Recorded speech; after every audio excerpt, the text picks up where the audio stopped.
اول حاجه بعملها الصبح هو وصوته وحياته، واخر حاجه بعملها قبل ما انام هو برضو هو وصوته وحياته. بقى كل حياتي، بقى حبيبي وقلبي وروحي وعقلي وجوزي اللي لسه ما اتجوزتوش. جه قال لي اسف، انا اسف، انا مش هقدر اتجوزك. هي هنا اتخضيت، بس لاني عندي كرامه قوي، ولان انا زي ما بيقولوا كده من البنات اللي ماشيه وشايله كرامتها فوق راسها، فقررت ان انا اسيبه يمشي وما اسالوش ليه. ومن يوميها وانا ما عنديش غير حاجه واحده بسالها لنفسي كل يوم الصبح: هو ما اتجوزنيش انا ليه بعد كل ده؟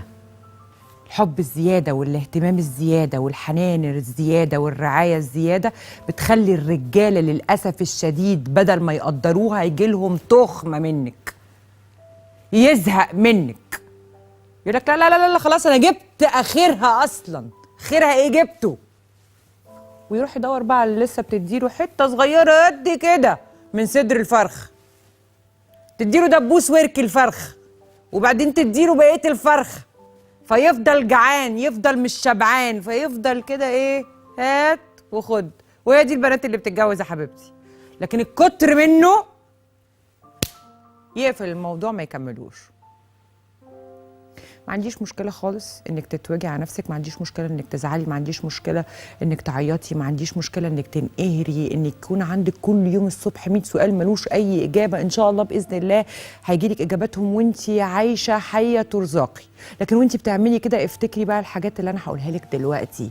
طالما انت عملتي اللي عليكي، وكل بنت في راجل او شاب سابها، طالما عملتي اللي عليكي افتكري الكلام اللي انا هقوله دلوقتي حالا.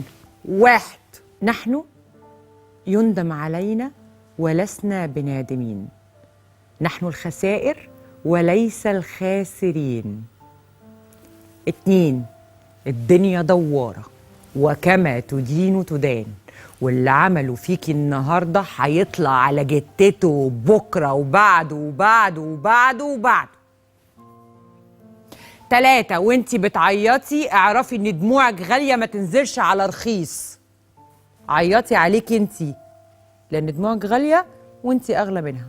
اعرفي ان حقك راجع راجع، علشان في الحمد لله يا رب ربنا الحق العدل الجبار اللي هيجبر بخاطرك، اللي شاف هو عمل فيكي ايه، وسمع قالك ايه، وحس بيكي وانتي مقهوره، وشاف نيتك وانتي بتدي عشان تتجوزيه، وشاف نيته وهو بيقولك لا يا حبيبتي كان فيه وخلص، كسرك وقهرك وكسر قلبك ووجعك.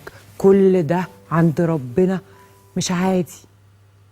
سمعت كمان ان لو في حد جعان بنديله ربع فرخه، ما بتحطيش قدامه ديك رومي، عشان لو الجعان ده حطيتي قدامه ديك رومي هيفضل ياكل ياكل ياكل ياكل في الديك الرومي لحد ما يقولك بس خلاص شبعت جالي تخمه، شيلي الديك الرومي ده من قدامي. هو ده اللي عمله فيكي بالظبط، انه شالك من قدامه بعد ما جالك تخمه.